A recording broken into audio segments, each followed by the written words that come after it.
Okay, all right, we are live. Well, not live, but you know what I mean. Yeah, so we were just going to touch upon the kind of topic, the debate that's been going on in this sphere between the nationalist question and whether or not it is a good idea to revive National Socialism in its sort of earliest iteration in that form. Although I think Joel kind of did expand upon that was not his primary concern, to like relitigate that particular aspect. Of course, that'd be sort of untenable and sort of unrealistic. So, um, yeah. Anyways, do you guys want to give your reign? I know you would like to Sure, jump sure. in. Sure, yeah, I can go ahead and give mine. So, as I said last time, my main point is that even nations that were affected by National Socialism in the past, and I gave the example of Poland, the people right now seem very open to the values, not to the figures themselves, of course, but to the values that were represented and fought for National Socialism and for that side of the war. And the usual comment is that yeah, I didn't like what they did to my people, but the values they fought for, well, they're good, and we should Hmm. fight for them. So that when going into the discussion of rehabilitating National Socialism, the question is, are we trying to rehabilitate the values or the figures? Because in our sphere, I believe that it's an important distinction, and I ultimately believe that's what Keith and Joe are debating a bit.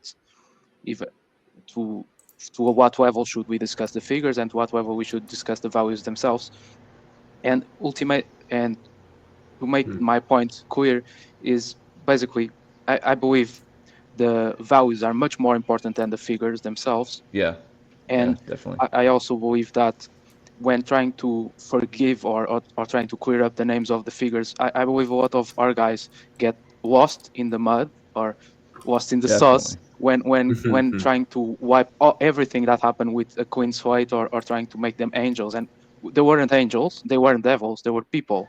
And it's almost like they give this it never happened and nothing bad ever happened during those times, and if they had won, everything would be great and it would be peace on earth. And Right, right. that's, well, Hmm. that's nonsense. Even if we like them or even if we don't, it's nonsense to go to those either of those extremes.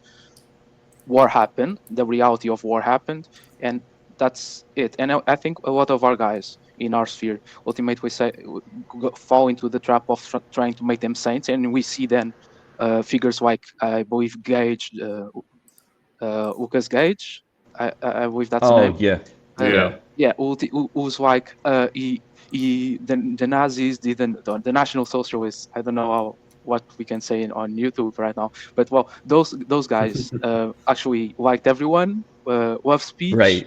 Like the wholesome and Chungus Yeah. thing. No, Yeah. of I course, completely agree and, that that's and I guess that's just disheartening. the exaggeration of trying to rehabilitate those figures to today. A- And to finalize, just to wrap it up, what we discussed last time was uh, if it was limited to Germany and or not. And I said that if it was limited to Germany at that time, it was to Germany. It was also limited to that time in Yeah. that context, and we couldn't Hmm. rehabilitate it now. And I disagree. I believe it's not limited to Germany or to that time because the Yeah. values, as much as their values brought upon or enacted at that time by Germany, they ultimately are fairly universal, or at least particular to Europe as a whole, to a certain degree. And it's almost defeatist to say Hmm. that, well, they're limited to Germany. It doesn't make a lot of sense because, well, you can say that, well, the figures themselves actually said National Socialism is limited to Germany. And so, of course, they said that, of course, Hmm. if you ask them if greatness was limited to Germany, they would also say yes. So Hmm. it's not Right. that, Because yeah, because they're Germans themselves. So yeah, yeah, that of of Yeah. course, course they're going to say that. Yeah. Of course, Absolutely. the specific yeah. legislative qualities that were part of Nazi Germany are not going to be applicable outside of Nazi Germany. But I also agree that the values are the more important ones. They can be applied to any kind of ethnos so long as those values and the nationalistic tendencies are maintained. Yeah, definitely, absolutely. And I would say I made the point last week that when by the start of the war, I guess the NSDAP was trying to reach out to Great Britain and try. They were desperately trying to advance a treaty of some sort with Great Britain. And so obviously it fractured, it fell apart, and of course the invasion of Poland kind of kicked the whole Mm, thing off. But you see, by the end of the war, the Waffen SS became sort of a pan-European kind of liberation front almost. To stop the Red Army moving westward. mm, And I think we've talked about this in the past when we've talked about like a sort of pan-Western alliance. And Rain made the point before that if you're going to have that, you sort of need an external enemy to fight against. If not, then it's not really it's not really tenable. It's not really doable. mm, Right now, I would say though, just regarding because of we are all facing this kind of external crises of mass immigration, that could be something that could see us forward. That could see us out of this of our current predicament because we are facing a common external enemy, or at least a threat is would probably be a better choice of words. And it's not they're not armed. It's not an army coming in from the east or from the south, but it's something of an army, I guess. I don't want to be too overt, but sort of biopolitical weapons, I guess you could say. it's an existential threat, not a military threat. Yes, yes, yeah, absolutely, At absolutely. least not explicitly. I mean, there are conquestorial aspects to it. You might be able to say, but it's Yeah, yeah, primarily it's the issue is primarily derived from the existential threat it poses to the European continent and the European people. yeah, yeah. And Yeah, there are slight differences, I guess. Like in America, we have it is slightly different circumstances, but at the end of the day, it is sort of the same problem of mass immigration is ongoing. It's just from a different people from Latin America rather than from, let's say, the Hmm. global South or the Orient. Yeah. and it's recognized as an existential threat from governments, even if they don't want to admit it. The moment they can, they will admit it. For example, Yeah. here in Poland right now, we have that problem. The Poles have that problem with Belarus because Belarus is and Russia are using migrants as a bioweapon, as you put it, and that's a really good point. And in the political speech, now that it's allowed in the form of Russia and Belarus bad, the politicians themselves and even the left wing, for example, say that, well, migration from that side is an existential threat being used to harm our nation. So it's Hmm. interesting how it's recognized the moment it can be recognized. But there's also the negligence from the other governments and from the other states of Europe that refuse to recognize it because don't have as much of a leeway in that sense, because they don't have that border with Belarus or with Russia, for example. Yeah, I Yeah. And mean, you're in a very different to, context there in Poland than in Western Europe or America. We are taking in these immigrants and foreigners for very different reasons. They can be conceived of as a biological weapon, and I do agree with that point generally. But in terms of their economic, the economic support they provide to the country, it's not that they're explicitly being used as a weapon. So Russia can use the migration of foreign people into Europe for their own benefit. We don't have an adversarial situation to the same extent. So it makes it difficult for people on this side of the world to really conceive of it as that same existential threat on par with a military conquest.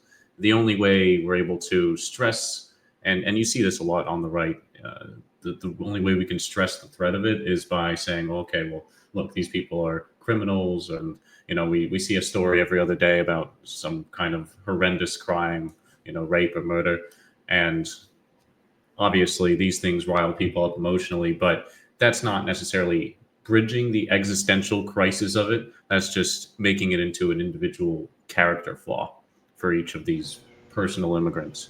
Yeah, and I think we're seeing sort of a pivot, and it's not Hmm. just a Trump like GOP, like there's this new Republican Party in town, but I think universally, America kind of as the the GAE or whatever. I'm not gonna actually say, these sort of Hmm. globalist hegemon, which is America, has sort of pivoted, and they definitely seem concerned, and I think that's why there's been talk about putting the woke away, Hmm. and because there is this another threat which is coming from China.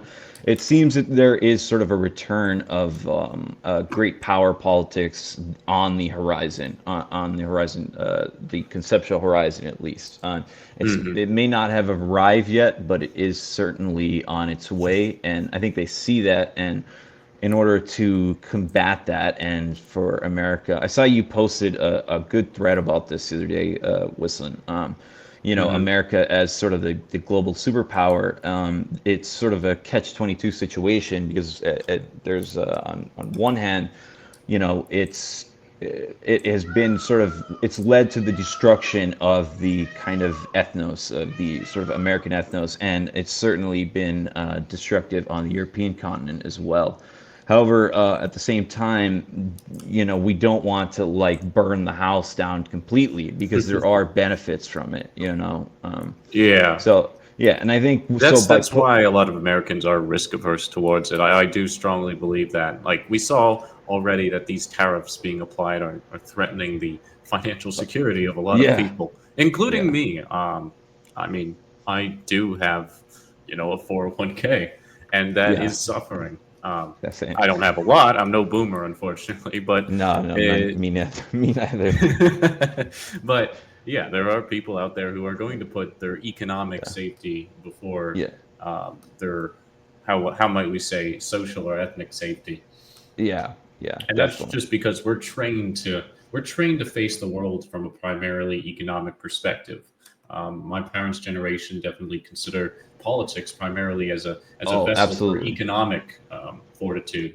They vote in terms of what this candidate's going to do to impact their wallet. And in a world where all things being equal, you have a homogenous society, and you have politicians who advocate on an equal, or at least a semi equilateral playing field when it comes to things like race or social mores. If you have politicians that act in that way, then they can differ on economic policy, and you can say, all right, well, I'll vote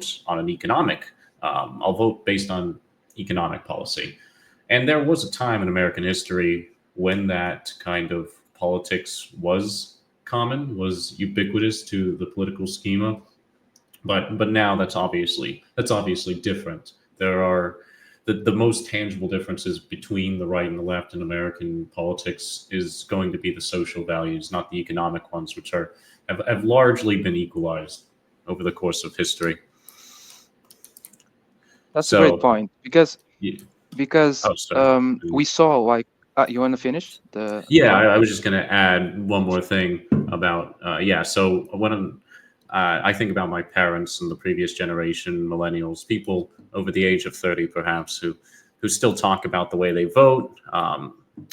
They still completely approach it from an economic point of view.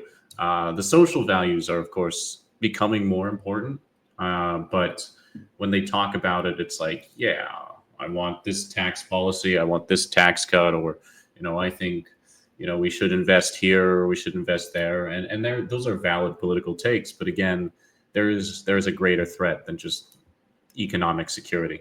But yes, anyways, I'll let you continue.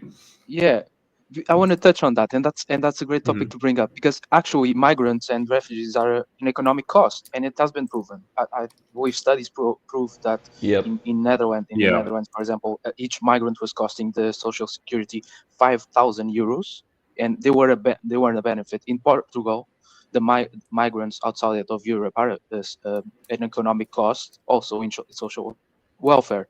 So but that argument always falls flat.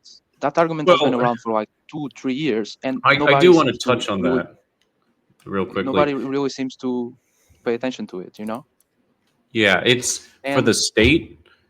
For the state, it is an economic deficit, but they're not the okay. So in the grand scheme of political legitimacy, the political theory that governs how a state functions, there is a prerogative, but there is a group prerogative that the state has. Either it's for the citizenry as an ethnos, the citizenry as a class, like the proletariats, um, or the citizenry as the oligarchy, the economic elite, like we have in the modern Western world. And migrants do not benefit the state.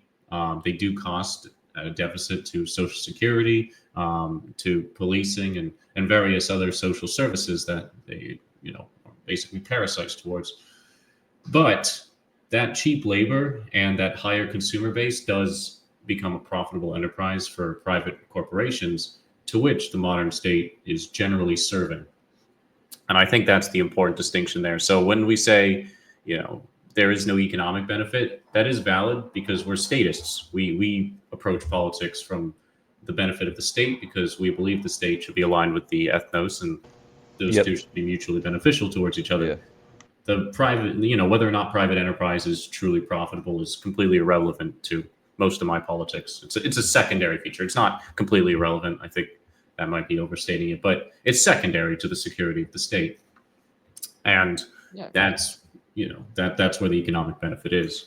So I just wanted of to include that real quickly. Not that I disagree entirely that it's not profitable, but or not it's not an economic benefit, but that it's an economic benefit for yeah. a very specific section of society. Right, right. And those Well, kind of represent the sort of plutocratic interests that we see. The same thing with the stock market. Go ahead, Rain. I apologize. I didn't mean to. I just wanted to yeah, throw that I in just there. wanted to return to the point because I wasn't saying my point was that it's not an appealing argument to the masses, and Oh yeah, that yeah. so as when raising awareness to the issue, the masses or the people seem to respond much more to crime and to insecurity than they seem to respond to this argument from the economics perspective. And you're totally right when you say that.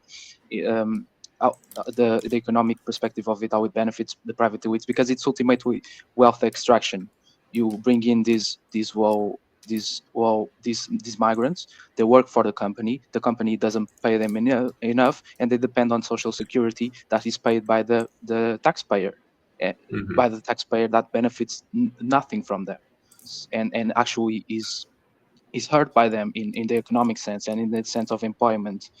So so it's ultimately wealth extraction in the social welfare system that is profitable to the elites. Of course, my point was, as a for example, in Portugal right now, the economic argument doesn't seem to uh, work to raise awareness about it, but criminality and the theory of replacement, that isn't a theory, it's obvious that right now 20% of Portugal is immigrants, legal immigrants registered, besides those who are citizens right now that were migrants before that got citizenship.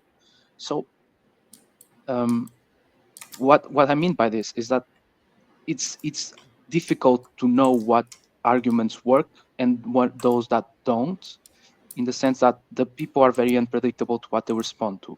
You said that, for Yeah. example, the people vote in the economic sense right now, the Hmm. boomers and the older generations. But if that was true, they would respond to this argument, I guess. Even if they were more individual minded, it's a cost. They're paying it through taxes, and everybody knows that Hmm. boomers hate taxes. But Perhaps it what, comes down to the just sort of, yeah, the unpredictability of the mass man in general. I mean, they're sort of irrational, and not in the sense of like, capital R rationalism, but they're sort of irrational when it comes to and very moment to moment, right? That, like, what they Hmm. vote for is kind of subject to change, subject to whatever their preferred politician is ranting about this week. I think it's I mean, not to kind of sound like a snob or an elitist, but I mean, we all know, like the masked man is not the most politically savvy person. They don't necessarily think in terms of, like cause and effect or effect, I guess. No, no, Yeah. I would So agree with that. yeah, yeah.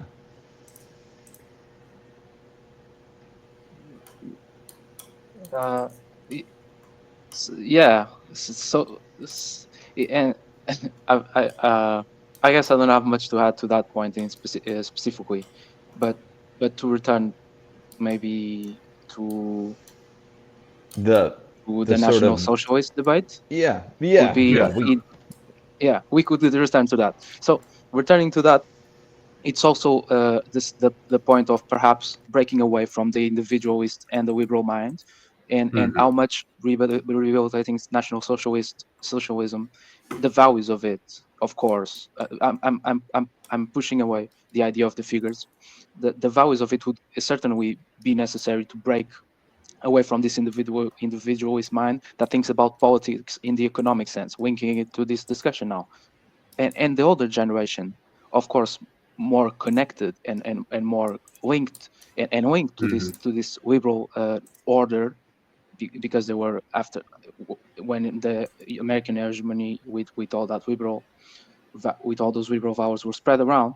They're truly connected to this individualist mind, even to the point that they, for example, say that, oh, my children are not going to get my inheritance because they have to work hard for it. That would be nonsense like 200 years ago, Yeah. and these values, the values that are connected to National Socialism or just to nationalism, are a break from the whole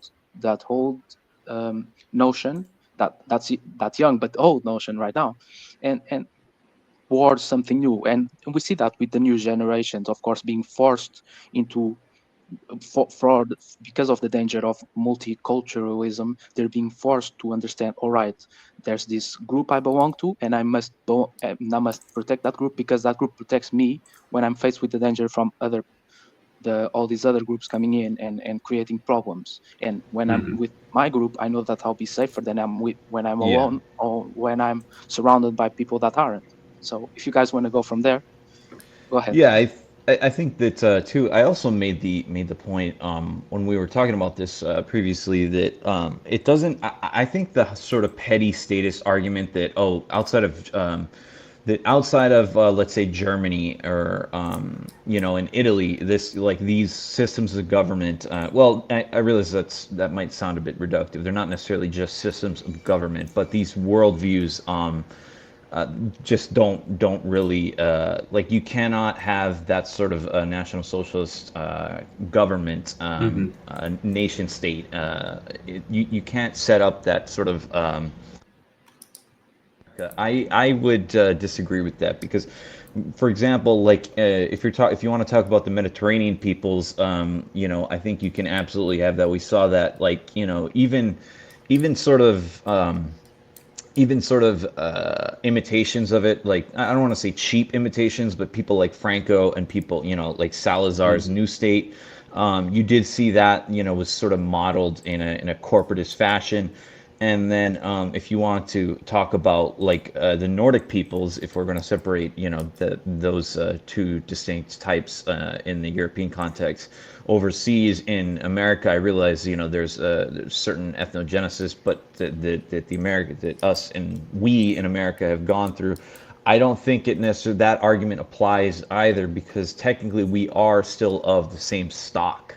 Um, and the founding of our government being sort of or the founding of America being Anglo-Saxon a product of the Anglo-Saxon historical worldview, I think it's not at all it doesn't negate the idea of a national socialist sort of regime. I don't think you can say that National Socialism is like antithetical to America based on that argument because it relies solely on this kind of petty statism of like the Westphalian era, which, as we know, is sort of dying today. I mean, it's on its last legs, if not already gone. I mean, we're in the age of kind of globalism, and perhaps like Mhm. civilizational unity, right, to fight, just all out globalization.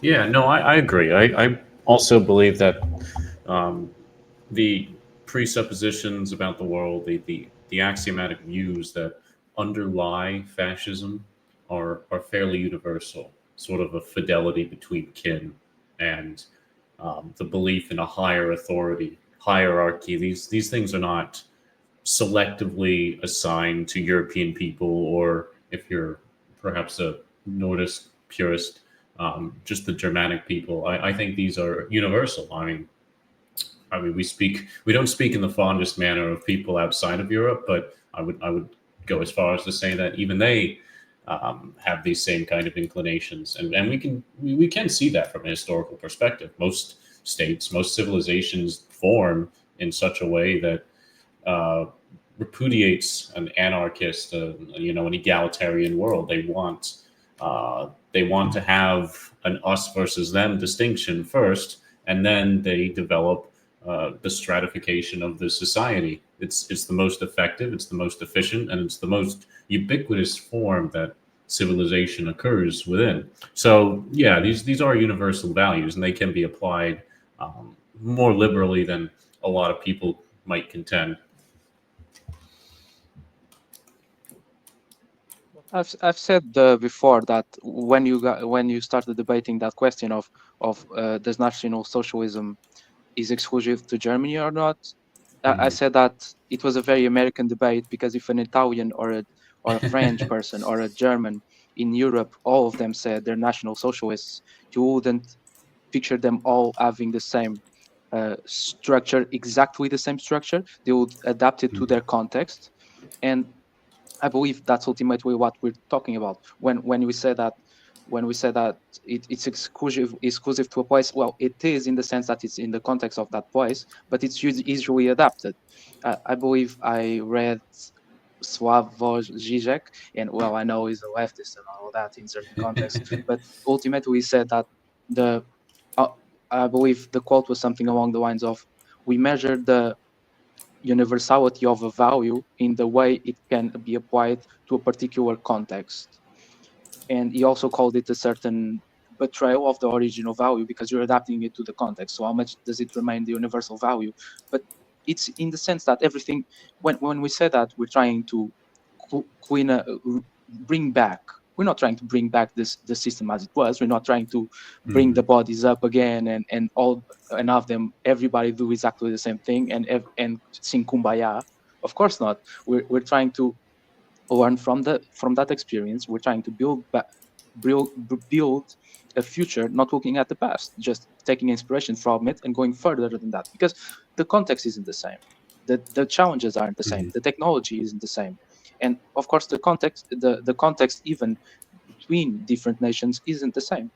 So as I've said, it's interesting how there's this distinction between the the European view of it and how you guys with the American context in mind, I've this discussion about the exclusivity of it based on the national or the ethnic value, because you have that higher heritage of a state that houses multiple groups, I guess, Mhm. and it gains a certain importance that only now is Europe realizing that importance with the new challenges we're having, because we didn't have to Well, think about that before, I guess.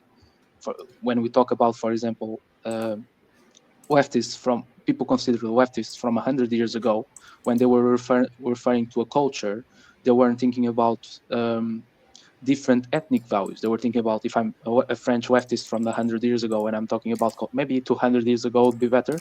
But if I'm talking about my nation or my values and my culture, I'm talking about my people as well. Right now, that isn't the same. Right now, we have the distinction between nationalism, ethnic nationalism, and civic nationalism, and all the other ideological values. So it's interesting how ultimately the debate and the context really matters, and even adjusting the ideology to today and to different regions. Of course, we're trying to do that. I guess at least that's how I view it. no, I think that's valid. And yeah, in America, the the particular social context that we live in is does carry a few strange views. It's sort of paradoxic, actually, that America has this white ethnogenesis that's more pan-European than any place in actual Europe, and yet there are many people among here who still debate whether fascism and Nazism can be universally applicable. I do find that somewhat paradoxical, but nonetheless, I mean, I tend to be a pan-Europeanist, and I think that these values can be found in any nation. You know, an Italian fascist and a Spanish fascist and a German fascist are all, again, going to have the same underlying beliefs about how the world is structured and how they should behave within a society, but they're going to have a personal preference towards their own ethnos, and that's the dividing line in fascism, and probably what a lot of Americans who think it's not applicable outside of Germany believe. They probably look at it and say, well, if it's universally applicable, then a German and an Italian and a Spaniard can all exist within the same state. They can all be the same kind of fascist. They can all be under one Reich, so to speak. And and that may or may not be correct. Some the more Mosleyite people among us might say, okay, yeah, a pan European fascist state is Right. certainly possible. Oh But yeah, no, yeah, no. I was agreeing with you. I had to switch. Can you guys still hear me all right? I had to switch. oh yeah, yeah, I was Yes. like something. I heard myself echoing, and I was like, what's going on? Yeah, yeah, I had to switch. I had to switch up.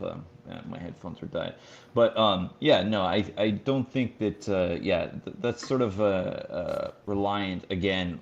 Like I said, it sort of relies on like this sort of petty statist argument that I don't think is now. Obviously, it's not completely irrelevant. However, I think that this. I mean, if you sort of subscribe to the theory of like top down, right? Like morality Mhm. is enforced sort of top down. The kind of Italian school of elite theory, right? Like Pareto, or even like Machiavelli, Mosca, and I forget Roberto Michel's. Michaels. I'm not sure how you pronounce it, but nonetheless, if you subscribe to that theory, then you can kind of see that nations like the people can be molded by the state. Like so, I don't think that. I mean, you can sort of mold almost any sort of system of government down to an ethnos, to a people. I Yeah. don't think that that's entirely I that's mean, like if we an want to be really theoretical about it, the nation itself is a construct. Now when I say that, I don't mean that it doesn't exist or that it's entirely abstract, but it is abstracted from real, yeah. tangible parts of of the ethnos. But it Yeah. is still constructed. The state does, in some way, influence the nation as much as the nation influences the state. Yeah, Yeah, I do definitely. agree. There's a bit of an echo there, but it's all right. Okay. Yeah, let me see if I can fix that here. Rain, if you But have yeah, any. with regards to the that constructionist sort of point of view, um, the nation, the American nation, for example, or the white nation, you might say, that's not really selectively Anglo-Saxon at this point, but still might have some Anglo-Saxon undertones, some or whatever. What do we call it? The Protestant values, the WASP values um, that developed the American state at the beginning. The ethnogenesis that occurred here within the white populations that came from places other than England and Ireland and Scotland, uh, they they contributed slightly to the values in modern America, as much as that Anglo-Saxon heritage contributed backwards into their values as they became assimilated. And I think Europeans, because of a shared cultural heritage and a shared ethnic heritage, are particularly malleable to that sort of thing. I don't think it could be applied, say, to a Eurasian country. Uh, I'm not a Duganist, unfortunately. But definitely within the white populations, pan Europeanism is possible um, as a collective state policy and nation building. But again, in the modern context, I might be reaching a little too far into the future. The EU, in some ways, has attempted to revitalize a pan European identity, but it's definitely come into some issues. At least in America, we don't have the linguistic barrier that Europe does. I know that that's still part of why it's contentious over there.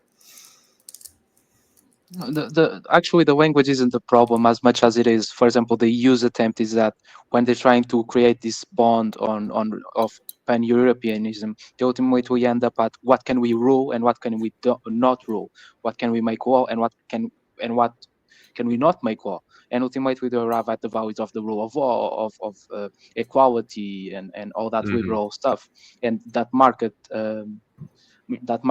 economy. But you find that, for example, Europe doesn't touch upon the religion in Europe.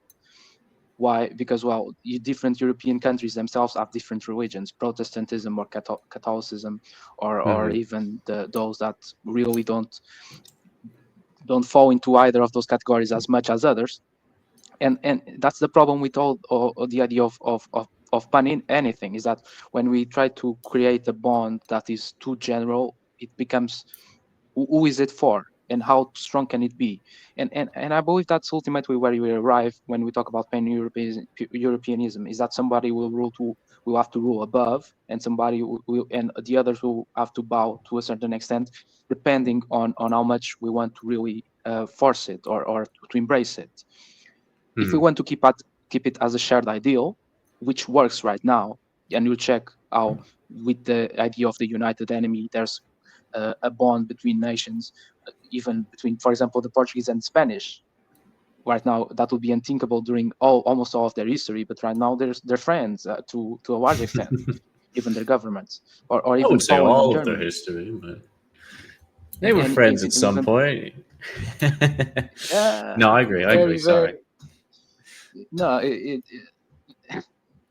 I guess they were friends during Franco and Salazar, but even then it was like No, we're I'm friends, thinking. but I'm thinking don't way mess around back with us. as like a linguistic thing because they stem from the same Ah, yeah, of heritage I course, am. But I was just being a little of course. facetious. But no, I agree, Oh, yeah, of course. and definitely these barriers need to be. You know, if you say that Europe is united by liberal values, I mean, that's something I think people in this sphere would disagree with. It's First, empty. It's empty. it's empty. But yes, it not only is it disagreeable from a right wing perspective, but it's also just empty. It's vacuous. There's no substantial benefit to that. If you say Europe is defined by a Christian heritage, an opposition to Asia and Africa, and united by a white ethnicity, a white racial heritage that's common among all European nations, that seems a little more tangible to me. And there are obviously cultural values that you can take from these shared heritages, but liberalism, equality, the rule of law, that's very vague and can be applied pretty much anywhere. I mean, who's to say that China isn't going to unify the various Chinese sub ethnicities with? Yeah, we live under the rule of law and democracy. That's what they say. They call themselves a democratic republic. It's empty. It's meaningless because they don't want to say anything about racial heritage because obviously that would cause some PR issues, so to speak. And that's what they Am I try to still do getting with a bit South of an echo Africa and here? all of Africa. Am I still I coming guess there's a through little like? bit of Yeah, there's yeah, definitely but quite a it's bit of it's echo. it's I'm not Okay, go ahead. listening. It's not coming too loud for me. I guess it's just Yeah, it's it's it's not uh, bad. I mean, less loud than before. get yourself a nice mic. Yeah. I actually I have one, but it's that one. It echoes even more because it echoes throughout the whole apartment. But yeah, let me see That's if I can. What interesting. We what we probably need can to do get is that like a real setup. What do they call these things? Like an audio mixer. I've got one of these things. I plug the mic into. and it works really well because I can turn the gain up and down. Like if I want to go really quiet, Yeah, yeah. I can I go was really testing it. loud. Yeah. Yeah, I was But testing that out earlier, and it was still yeah. Maybe I just need to upgrade the mic, but yeah. but even As if you far just mute as when we're talking and then you turn it on when you want to talk, it's there's no problem, I guess. Yeah, yeah, that's yeah, fine. yeah. So that might be might be the solution there. But yeah, no. As far as what you were saying, like as far as Xi Jinping, I believe has said that he does consider himself sort of the leader of the Chinese people, like everywhere on the globe. Like he considers himself to be not only the head of state, but the head of race. And No, I believe absolutely, someone absolutely. yeah, and I believe someone last week on our stream on that space that we were in brought up the idea of that he didn't like the idea of nationalism because it's sort of like the king. If there's a king, it's the king of the English, right? No matter where the English are on the planet, and I think that model is, I guess, for one, out of date, but two, not necessarily outdated, but it can be applied to the idea of nationalism anyway, right? Like, if you have sort of a leader, on one continent. And for a long time, the English did sort of have that, right? In South Hmm. Africa, in America, they had this in their various colonies. At least they're, the colonies that were of Anglo stock. Of course, like India didn't that didn't apply to them. They were more subjects than citizens. But in America, the colonists were in fact citizens of Britain, of Great Britain, with all the equal rights that an Englishman would have, or Scot would have, or a Welshman, or so on and so on. So yeah, I would say that, yeah, to unite, I wouldn't say Europe could be united under this form of liberalism, because liberalism is entirely universal. However, like you said, there's like a Eurasianist aspect of, you wouldn't be able to necessarily force like a National Socialist type or a fascistic corporatist type of state on like the Eurasian peoples. You still have to. So I kind of retract that statement I made earlier. You can't mold a state to fit. I mean, it's still the state still has to fit the sort of unique character of a distinct people. So you can't just go around, and this is why liberalism, I think, this sort of global neoliberal regime is failing, because it's desperately tried to go around the world doing this, enforcing these set of values on people, and I think it's failed, and I think we're seeing kind of the end of it. So yeah, you are absolutely correct about that. To touch upon that the idea of the king being outdated, the idea of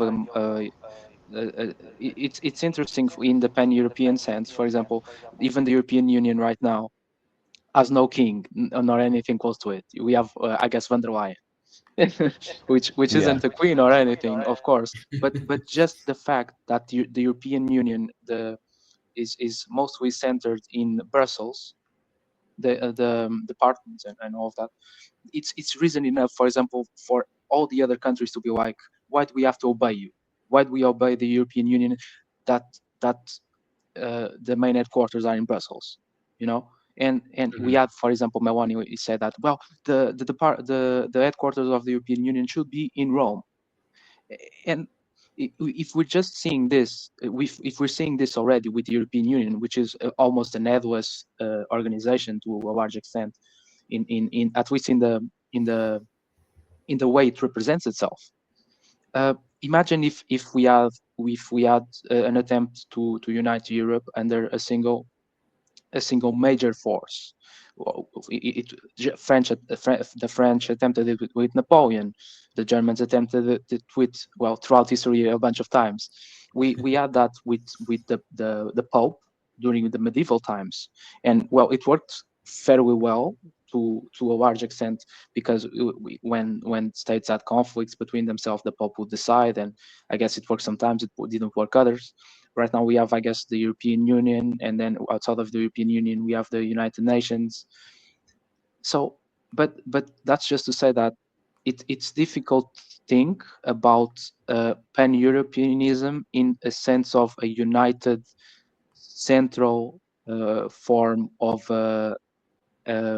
and the empire isn't the right word, but a sense of a grand state. I guess if Mhm. pan-Europeanism is to be, at least from my perspective, is with a set of shared ideals, as I've said before, between um, mutual states, allied states, against an outside enemy, and this would keep up, and the enemy would have to keep existing. If it was defeated, we would have to find another one, and we have this progressive expansion, of course. And just to touch upon the idea of this united enemy being enough, I guess if we're trying to understand if it's enough, it would be interesting to go back to National Socialism, because the National Socialism tried to unite Europe against Bolshevism, and they did, and it's a fact. But even with that attempt to unite Europe under a united front against Bolshevism, the Germans, of course, have their own set of ideals. And I'll bring this again, and I know it might be irritating, but it's the example I have. They had the Grand European Front against Bolshevism and the Community of United Peoples of Europe. But even then, they had their own German ideals, and those ideals clash against the idea of Polish nationalism and and they attempted the Germanization of Polish territories. So even when we have this idea of the common enemy, even if we have this idea of a common enemy, we still have the major force of that union against that enemy that will have the possibility to attempt to further their own goals, and if possible, we'll continue to try to force them. We saw that, for example, I guess with the French also, with Napoleon. It was or so even it's such a fragile topic to touch on, because it's a beautiful dream, and I agree, and I want to believe that dream. But every time I think about it in the practical sense, it's always so difficult, especially for me, for example, because I'm from Portugal, I'm Portuguese, and if in the situation of Portugal is already basically subservient to the European Union. If it would be this idea of the pan-Europe united under a grand state, would be even more subservient. Or even just living in Poland and having this experience of the Polish people during the Second World War, even that colors my impression of it. But for example, for Americans outside of this conflict, I guess, um, it's less important the practical aspect of it, as much as it is the values that keep the Americans inside of America, the peoples of America of European descent united. And I guess in that American sense, pan-Europeanism works really well. And I will have to completely agree with you guys. But in the European sense, perhaps I'm much more cautious, much more cautious. So that's where I stand on the whole issue. I think that touches on an important topic in any kind of right wing discussion, not just about the eternal enemy. Having a perennial enemy is definitely something difficult to upkeep, and I'm not sure how necessary it is, so long as perhaps not an active enemy, but maybe just a constant othering body out there. Like if Europe can define itself against, Asia, or, for example, then I think that could be sufficient rather than having constant active engagements in Asia. But the thing I wanted to bring out of that more so is a discussion about conquest in general, Napoleon, Germany, Polish nationalism. These things are incompatible. That's true. And one nation here, France under Napoleon, or Germany under Hitler, one nation is ultimately conquering another. There's an explicit hierarchy there, and we take for granted this idea that conquest, that subjugation, is inherently a negative thing. And I'm not entirely sure that we should view it as inherently a negative thing. And some of that implicit negativity is a bit of a modernist convention. Like, is there anything deeply concerning about being a subject nation, so long as the suzerain is a good suzerain. That's I mean that's more of a philosophical question about the subject. But if Brussels, if the EU was a good fascistic state, would it be appealing even if the ethnic primacy was not centered on, Polish people, for example, but they were still subject to it? If their lives were better as subjects, is that sufficient? And I think that's another question in the whole, National Socialist debate.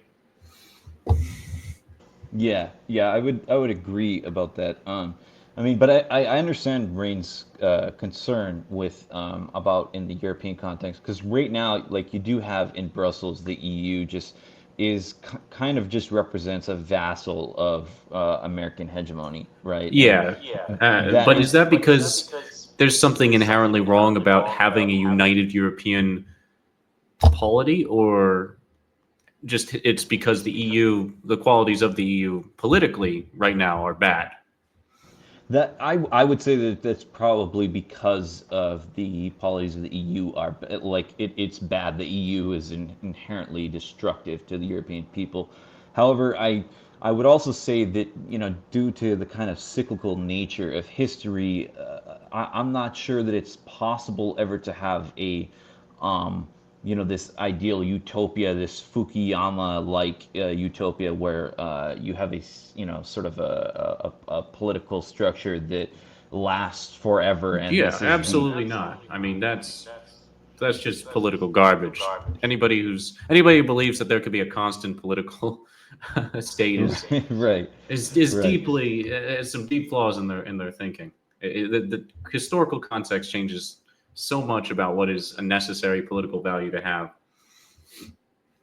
Yeah, but I think you do raise a good point. However, like, would it, as an American, and I was thinking about this recently when there was that debate, kind of going on between, like, Americans and Europeans, and Pax Populi, who he brought up, every sort of great European political theorist on the right of during the 20th century, and even prior, I guess, in the late 19th century, saw America the same way, right? Evola, we know what he thought of America. Spengler, his thoughts not great.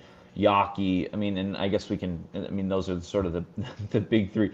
Schmidt, I'm not off the top of my head. I'm not quite sure what he thought of America Probably bad. outside, as far as a state in and of itself. But I do think that, like, okay, as an American, if let's say Europe became the like a superpower, like a hegemonic superpower that overtook America, would I was thinking about this in the opposite direction. Like, would I have a huge problem with that? Like, if a European state, whether it be the Spanish or the English or the Germans or whomever, would I have a like huge problem as an American being a subject of their sort of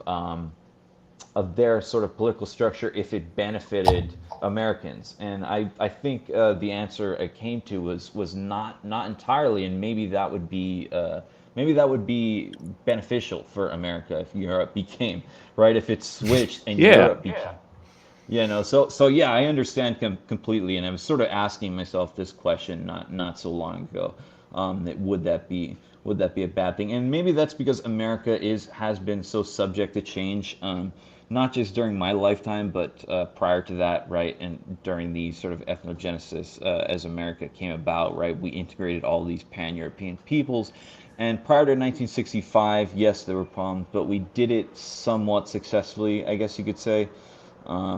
But yeah, I mean, it is a question to be. It is a good question to think about, and to ponder, I guess, because that for Europeans especially, because perhaps they are so used to you as Europeans are so used to living under this destructive American hegemonic structure that there's no end in sight, and seeing it in the reverse, even on the European continent, would be inherently bad anyhow. yeah. And well, one important part about the subjugation argument when it comes to Polish Slavic people, because they look again at the past with Germany, and and certainly Germany with a more genocidal attitude towards that ethnos is not going to be as appealing. But assuming that there was no genocidal intent, just a subjugational one, I don't see why it couldn't work out. I, I'm gonna. Have you guys ever? There was a web series for a little while. It was born out of 4chan. It was called Murdoch Murdoch. You ever? Any of you Of heard of that? course, of Of course, yeah. course. Murdoch There was was. great. I love that. There was one episode, and this reminds me of it, where China takes over the United States, and one of the characters in it after China takes over is lamenting on, um, you know, because China leaves and they reclaim sovereignty, and he's lamenting on the fact that it was better to have been a second class citizen under the Chinese regime than a 10th or an 11th class citizen under the great American The empire. yeah, the old state. Yeah, yeah. I do remember that. Yeah. It was Murdoch Chan or no, I forget who I it think was, it was but the yes, fellow I with the remember the mustache. exact episode. Yeah, Doctor. I don't remember, but it's been a long time. But that's kind of not that I would want to be a Chinese vassal, but I'd certainly be okay with being a German vassal or an Italian vassal if they got their empire together. I suppose. I heard about the show, but I never saw it besides a few clips because I'm like as uh, new to the sphere compared to probably most everyone else. I came into the sphere like two years ago maybe, and that's considered early for most. But touching up on that idea of being having a sovereign an outside sovereign. It's interesting, and relating it back to the European Union, there's an interesting dynamic here. For example, Hmm. in Poland, the European Union is evil incarnate. It's considered progressive. But let's look at Portugal, and the complete opposite. Portugal has this relationship with these former colonies called an organization called the CPLP, which basically um, facilitates agreements between them. And right now it's being used to integrate a lot of migrants into the country. And it's Right. extremely Hmm. corrosive to the country. And you know who actually intervened and told the government to stop that, or at least keep it more balanced? And the European Union. So in that sense, the European Union is actually conservative when in that perspective.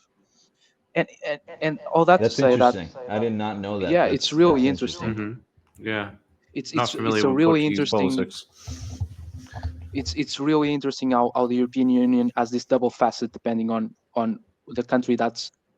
I guess it just goes to show how bad Portugal is right now. Also, but it's interesting how and for example, if I'm talking about Poland, yeah, the European Union is bad, and I want to break and if I was a Poland, yeah, let's break away from the European Union. Let's go. The Poles don't even have the euro; they have the zloty, their own monetary, their own coin. Uh, while if I'm in Portugal and I'm a nationalist for Portugal, of course, for the Portuguese people, not for the Portuguese state. The Portuguese state doesn't deserve anything besides a lot of insults. The people are the best, of course. Um, if I'm a Portuguese nationalist, yeah, the European Union is beneficial to my country. But to what point do I want to keep living under it? Well, the European Union is an organization, so I guess it's more balanced. But if I was talking about being, and Portugal was for like 60 years integrated into Spain, what happened was that Portugal was taxed a lot and was a lot of colonies during that time. It was it was it joined Spain over dynasty issues and became a part of the Spanish kingdom for like 60 years. And then it got independence again. So if you're talking about being subservient to another state, well, we run into the issue that, well, it's gonna be beneficial for some time maybe, but then you're at the mercy of that state. And how long is that your culture, your people gonna survive it without joining it, or without being subservient to it to the point that it begins to disappear? An interesting point would be, again, Poles and Germans. Um, the Germany got control of the Polish territories. It began the Germanization of the Polish people. The moment you sort of bow to another state, and I'm talking about the state in specific, to another nation, Hmm. whether you like it or not, whether it's happening right now or not, you're always going to be subservient, or you're always going to be in danger of that happening, I believe, especially if you're the minority. And that's the biggest scare about Portugal and Spain, and always was, is that if Portugal joins Spain in the Iberian Union, it's going to be a minority. And well, minorities get what they deserve in most cases outside of the modern the modern situation regarding minorities. And that's ultimately where it arrives. The conclusions I arrive is that, well, the European Union is an interesting study case because it has a lot of potential, and I don't ultimately think it's bad as it is, but it's bad in depending of the context. So if we're talking about that type of subservience, well, maybe that's actually plausible and beneficial, even if you're a nationalist, because there's a certain balance between all the members. But if we're talking about direct subservience, for example, that hypothetical scenario of China with America, and no, I would never support that, even if it was beneficial for a short time, I guess, or Portugal to Spain, even if it was beneficial for a short time, I wouldn't be able to support that. But I'm also like most of my politics come from the social contract, I guess. So even then, I'm also informed by that, so that also covers my opinion a lot on it. But Yeah, I that's understand. where I arrive.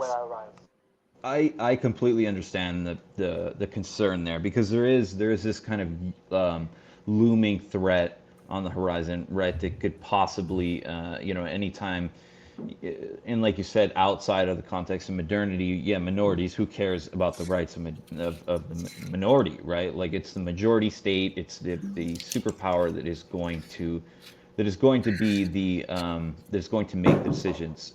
So yeah, I know I completely understand the concern there, right? And especially the relationship that Portugal has had perhaps with Spain and but yeah, it's not always been bad as Wilson said earlier, but it's there has been certainly at times periods of instability, but so yeah, that would always perhaps be a concern, and sort of the nature of power. I guess there is always going to be a top dog.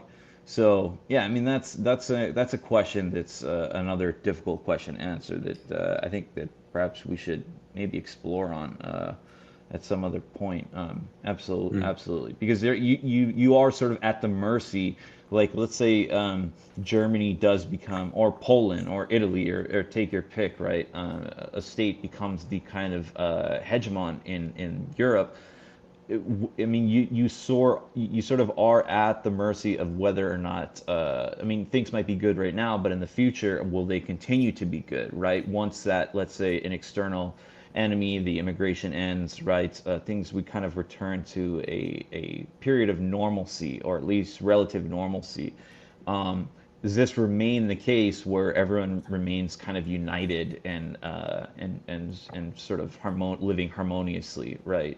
So yeah, I mean, there's some answers are like confederations or federated states, but who knows? I don't have an answer to that, but I understand the concern though. Yeah, and I don't have an answer either. I was presenting the argument just to have a Sure. good Yeah. discussion about it. But Rain, of course, brings up a good point about cultural malleability, and we see the same trend throughout history. Whenever there is a hegemon, a regional power, even under the Roman Empire, the client states and the territories it governed were Romanized. The indigenous Celtic culture was largely was it largely disappeared. We don't have any major Celtic influence. I mean, there are obviously a few substrative influences on the continent, but we don't have a major Celtic influence in Iberia anymore. And the the Latinized Celts that became the Spaniards and the Portuguese and the Galicians and the Asturians and so on and so on probably would look quite different if they hadn't been conquered by the Romans. And you could say the same thing about what the British Empire did, um, with regards to India. India could be a lot different if it wasn't anglicized culturally in the way it had been. Um, and again, China is another modern example of that phenomenon. Historically, they syneticized any tributary and country under their influence, Japan, Korea, and the Southeast Asian countries, Vietnam, Thailand, so on and so on. Um, their culture is deeply syneticized compared to what it could have been without that influence. So the modern world, you might say, is Americanized by the same extent, and whether or not the American culture that is conveyed here is something we like. I would say it's a bit distasteful, but nonetheless, there is going to be a top dog somewhere along the line. If we take Poland, for example, Poland hasn't been the top dog even in its region for quite a long time. So it's either going to be a subject of the EU, or it's going to be a subject of America, or it's going to be the subject of somebody else. I mean, maybe there's a possibility they could reclaim some imperial legacy, but that's not exactly on the table. So subjugation is the general mode of operation for most countries, most nations throughout history. Some nations, and I mean here in the context of people, populations, not nations as a political entity. Some Yeah. nations never really even had a political representation, and largely been acclimated to the dominant culture.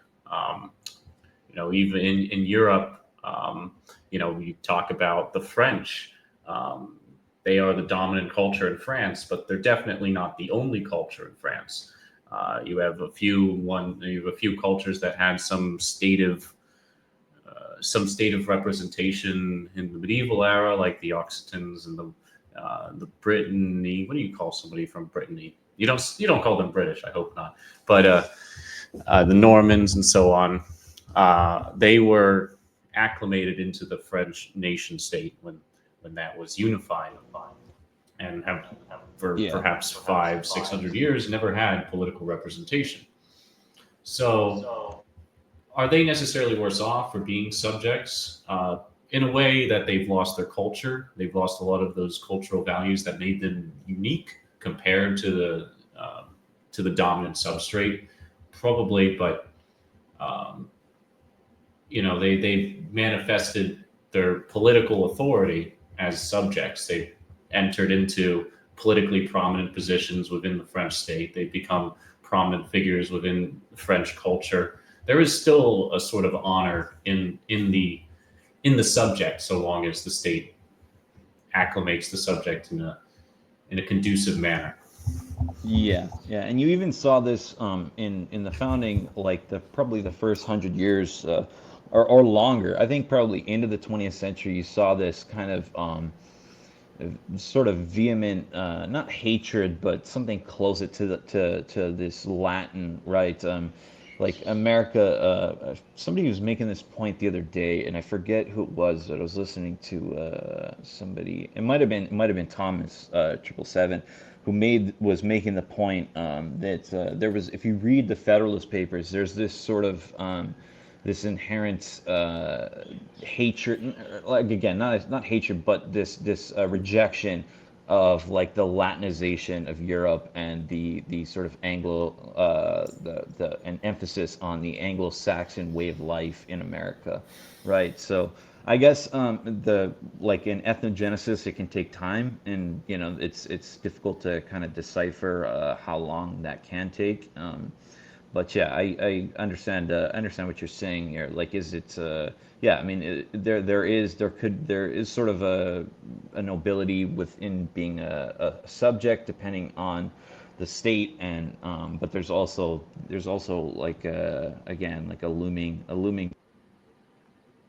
of a threat, right? Of it Yeah. all going sideways. Another prominent example, the Irish and Scottish, which until the modern era, particularly with the Irish, never had a unified political representation outside of the English Empire.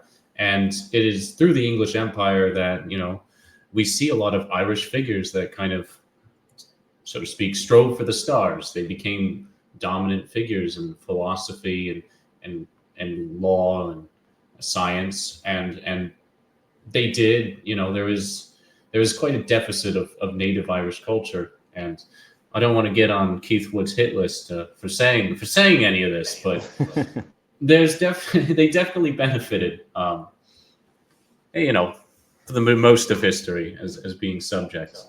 Sure, yeah, sure. And I there can isn't the see it. nationalist argument, of course, that you don't want to be a subject. You want your nation to be the sovereign entity. But sometimes that's not realistic for various geopolitical factors. Sometimes you don't have the material surplus to be a military hegemon, to have your own regional authority. And again, yeah, that's the way most people have lived throughout history. People as a collective entity. And to point out just that this discussion is interesting because depending on the context, and we have the context of America and the context of Europe. If Mhm. we're talking about being cautious over an a possible supremacy of a certain group over above other, well, in America, if we're talking about people of European heritage, it sounds like nonsense. And to even bring that up, for example, oh, the Italians are gonna be a problem in the future if we start uniting and we start trusting them too much, or the descendants of for example, other European nations would be a problem. That's nonsense. That would be extremely counterproductive. So the arguments I present are coming from a European perspective, of course. But would I be American? I wouldn't really approach them in the practical sense, because it's just creating division, a division that's unproductive, especially for right now and for the coming future in America. There's a much bigger problems to deal with. But in Europe, it's different. In Europe, of course, I push fraternity between the people of Europe, but it's a more cautious fraternity. It's an alliance. It's almost like an alliance that's continuously renovating. For example, every year it renovates. Every year, I believe I take a mental note of, well, am I friends with the Spanish this year or not? Do I have bigger problems or not? Are they friends with me, and do they have bigger problems? And that continues until Yeah. we stop having that problem. And in America, it's different because, well, it's much more split in the sense of, in the ethnic sense. And and there's an I guess the ethnogenesis is is is of the people allows it for this idea of a fraternity with full trust and without the feeling of fearing a supremacy of one European culture over the other in America. And that's and just to bring it back, I guess that's the difference in context and how that discussion happens. And I believe there's, in our sphere especially, I believe there's not as and I'm finding it this right now when discussing with you guys, and last week with that discussion with everybody else. I never noticed it, but there's this almost interesting difference between the arguments in Europe and the arguments in America that I wouldn't have understood otherwise without discussing this with Americans, because in the surface our arguments seem, the issues and the arguments and the solutions seem very one there's one way to solve this and we have to do this. But if when we continue discussing it, we understand that, well, depending on the context, the solution is going to be different, and even the arguments themselves are going to be different. So it's really interesting to understand that. And in this case, of course, there's that difference between the risk of a supremacist European, a supremacist culture of a certain European state in the European context when reaching for that union, while in America a union of European heritage doesn't have that risk. So that discussion, would it be even considered a necessary division between the people of America towards that the goal of solving our modern problems. While in Europe, I believe that's a necessary solution, a necessary discussion to have even right now with all our problems. So it's just interesting to point that out. Yeah, I agree, and I do enjoy the difference between how politics is shaped by a European mindset and an American mindset. we are probably to our, there's obviously some benefits, but to a conversational detriment. Americans don't have the same sort of racial nuance, the same perspective on racial nuance that Europeans do. And some of that is, and some of the discussion here about, a European hegemon or what the world might look like with a different sort of power structure that does come from the perspective as an American of already being in that position of supreme authority in the world. We have to take that into consideration, and we, I mean, Americans, when we discuss anything political, we have to take into consideration that we're already the top dog. We're already way ahead of the game. So Yeah. it does become difficult to understand what it's like to just not be in that position to uh, what's the word I'm looking for? To just to be a subject, to be a subject nation. Yeah, So the and that's what. discussion is important. Yeah. Yeah, that's why I was asking myself. Hmm? I think Nick got cut off there. Nick got cut off, but his mic isn't muted, so No, no, probably a mic issue.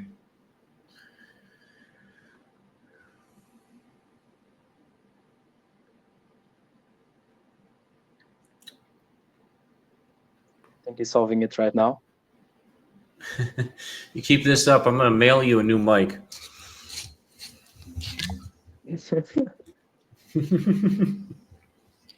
Oh.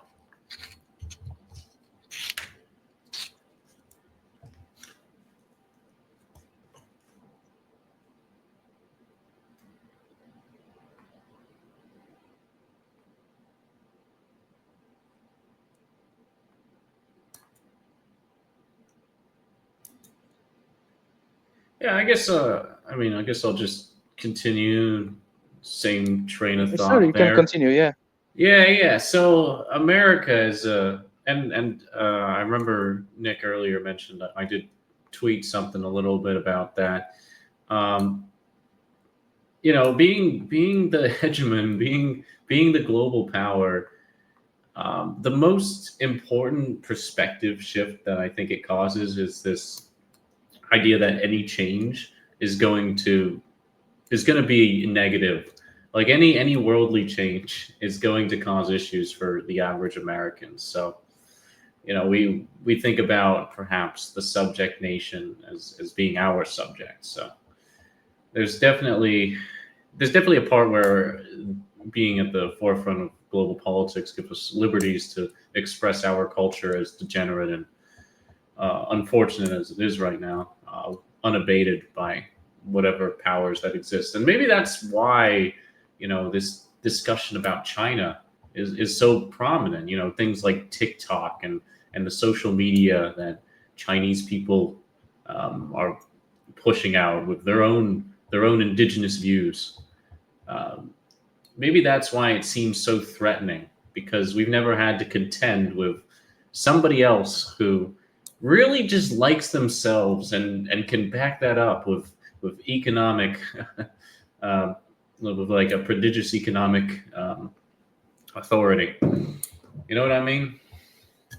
Yeah, and from the European perspective is interesting because I've always asked this question almost like every month. I ask myself this question: should Europe break free from America or not? And if you asked me 2 years ago, I would say that America is the devil and Europe should break free from it and adopt its destiny. But now you're watching it we're watching everything happen right now, and you're left wondering, well, Europe is not strong enough to stand on its own. Of course, it's not. So when you say that you want to if, when a European says that he wants to break away from America, you're saying that, well, you want to break away from America and do what? You're going to join China, and you think China is going to be Hmm. better? People that don't even share your ethnic, your cultural, your religion, your any of your aspects. I guess uh, they share a bit, but of course not enough, and nowhere near to enough, and much less than America. So s- you want to join, or maybe I guess some people say Russia, but Russia is its own bag of worms considering the Asian part and all of that and everything that's happening. So I don't. My answer right now, and my answer to that question of not being subservient to America, Europe not being subservient to America, uh, of course I stand as on my nationalist values of not wanting to be subservient to any state, but but I don't want to break away from America in the sense that I want to stop cooperation and I want America to isolate completely and to Europe to isolate completely.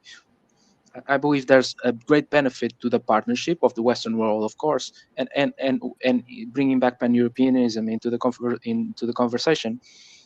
I think if we're talking about pan-Europeanism in the sense that I view it as a union, as a certain fraternity between European nations, America should definitely be considered into that fraternity, and the goals pursued by each of the states within that fraternity should be aligned to a certain extent. And to see nationalists from Europe have this hatred of America, which I guess I harbored for like 2 years ago, I guess, or but no, but it's nonsense to have that. It's nonsense, Mm. and I understand that I was as wrong to have that in the sense that I don't want America to burn. I want America to get better. I want the people of America of European descent to get hold of their country and to bring it to a certain point of glory. And of course, I wish that to be with the cooperation of Europe and to have Europe's interests in mind and to also bring Europe into its a glorious era. But I wouldn't. It's very hard to see certain nationalists of European nationalists say that they want to join China. It's nonsense. I really can't support that and can't seem and can't understand it. Yeah. Yeah, I see that. Okay, I got it partially fixed. We might have to finish up here, and then this when we do it this next time, it will be all issues will be clear because I know the problem and it's it's on my end. So I apologize to both of you, Oh, it's gentlemen, all for right. this. First time we're trying this, so there's bound Yeah, to be a yeah. few mistakes here and there. Yeah. Unfortunately, they're all on my end, so but that's okay. Yeah, no, I don't understand this whole this like there are nationalists who see China as like a partner that is that could be better. And the Murdoch episode, it was. I mean, it did provide some entertainment, but I don't think realistically that would be. I don't think the Chinese would be better. I think I would rather stick currently with America. However, I understand what you were saying earlier about the idea of the subject. And then I don't. I also was what Rain was saying just a moment ago. I would not. I don't want the partnership of sort of American and European in this kind of Western alliance to be broken up as like screwed up as it is currently. I think that it could potentially be prosperous in the long run. I think it could be to both our benefits. However, there would need to be some like real structural changes at its core, right? Involving like first principles and why it exists, and also the other questions that we raised here. But nevertheless, I would say it is interesting, kind of thinking about that because I'm guilty of it as well. Like America is the sort of we are the hegemonic power, and therefore under America we can sort of unite the West. If we fix America's problems, everything else will fall into line. Like I'm guilty of that thinking in the past, and I think I've posted about it on Twitter before. But then thinking about it in reverse, again, I also would be fine with it. But as Rain mentioned earlier, just to cover that, like there is a looming threat that could change that Europe could become hostile to America. And right now, Europe, I guess, sort of kind of has every reason to be hostile to America, just considering, America has kind of screwed them since 1945 and continues to do so today. However, I do feel as though we are kind of facing the same problem at home here in America with Whistle and I. So I understand it from both perspectives. However, I think it's out of the question when you talk about like the Chinese or something. I think that's out of the question. Although it was a good, valid point.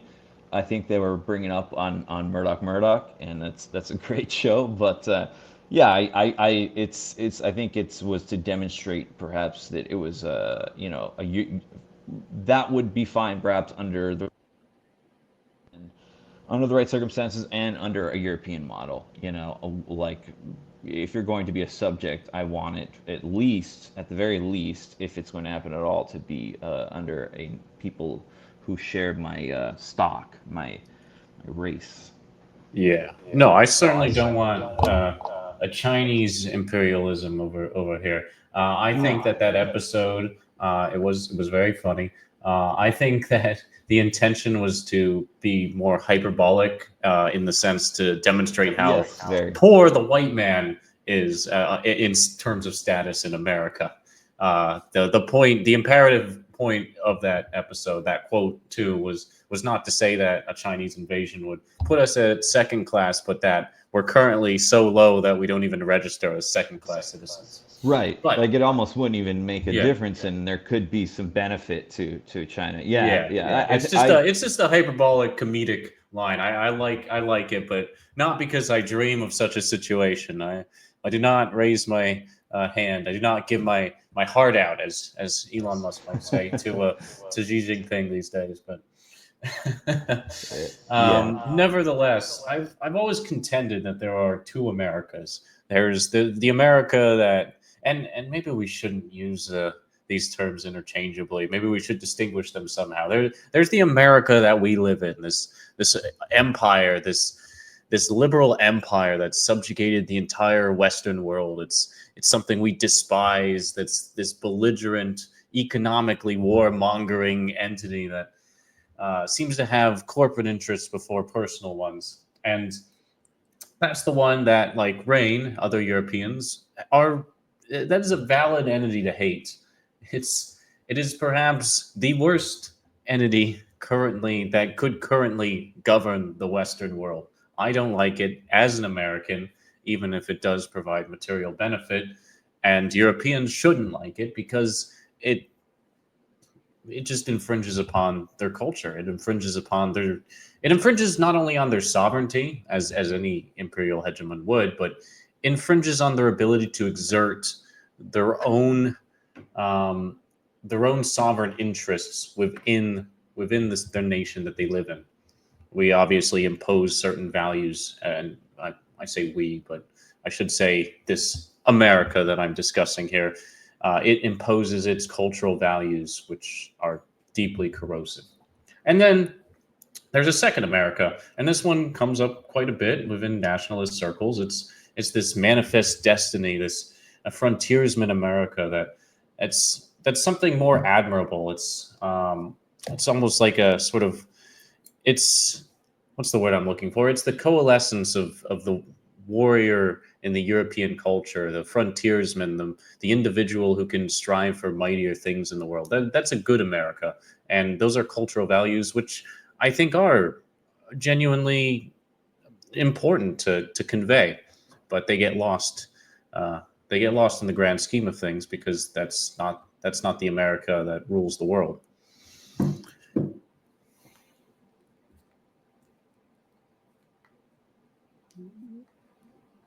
Do you want to add anything, Nick?